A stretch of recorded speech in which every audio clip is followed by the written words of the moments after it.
Welcome to Virtual Coffee with Dawn Rickabaugh, the Note Queen, where we talk about owner financing and notes. Financial solutions, one mom and pop to another.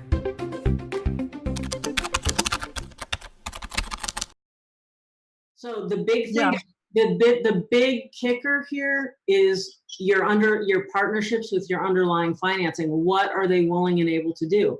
Because if they're willing to go along with you, you have a lot more options than if they're going to be calling their money due. Do you have any idea what their inclinations would be? So far, they're going long. I think the second would probably like to be paid off before the first. He's happy getting 10%.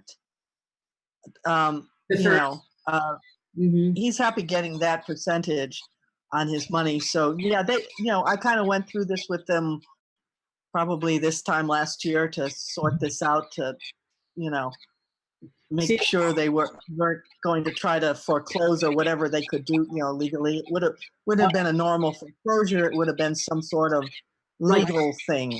Repo, they basically just have to sue you probably in court because this is a weird situation. So it's really every deal comes down to the financing and your financial partners. So and it's really good that you have good relationships, and the more flexible they are, the more opportunity you have to create a solution. So let's just, I wanted to try to wrap this up in the next couple minutes, and then we'll move on to something else.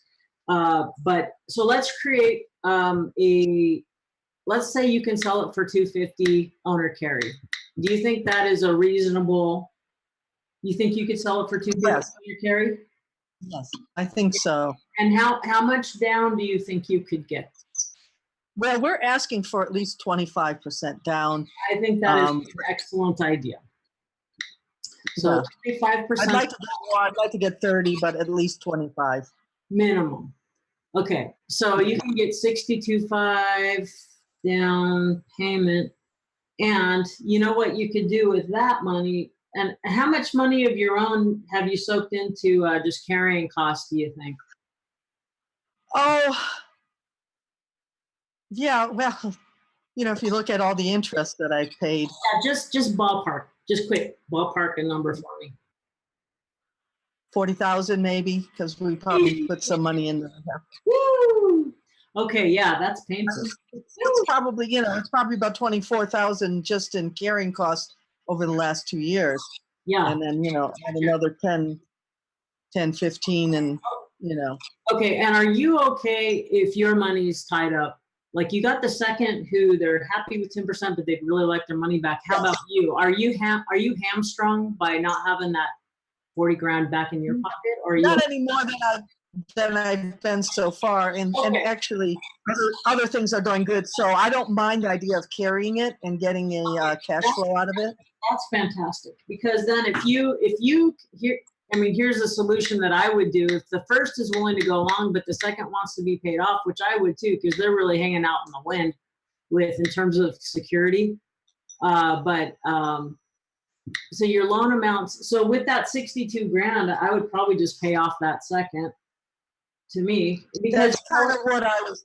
That's kind of what I was thinking. Yeah, you still have 22 grand that you can put in your pocket. That's pretty good, right? So, but anyway. Yeah, some agent costs, because I do have an agent working with me, but Okay. You've been listening to Virtual Coffee with Dawn Rickabaugh. For more, please visit notequeen.com. Basically, let's get down to the basics. What is a note? It's a promise to pay, and I owe you. I owe you this money, and I'm going to pay it back over these terms. Now, in real estate, and ideally, if you're making a loan, you have a security instrument. That means if you don't keep your promise, you're going to lose the asset. It's secured by an asset that can be retrieved and sold to get the lender out of their financial.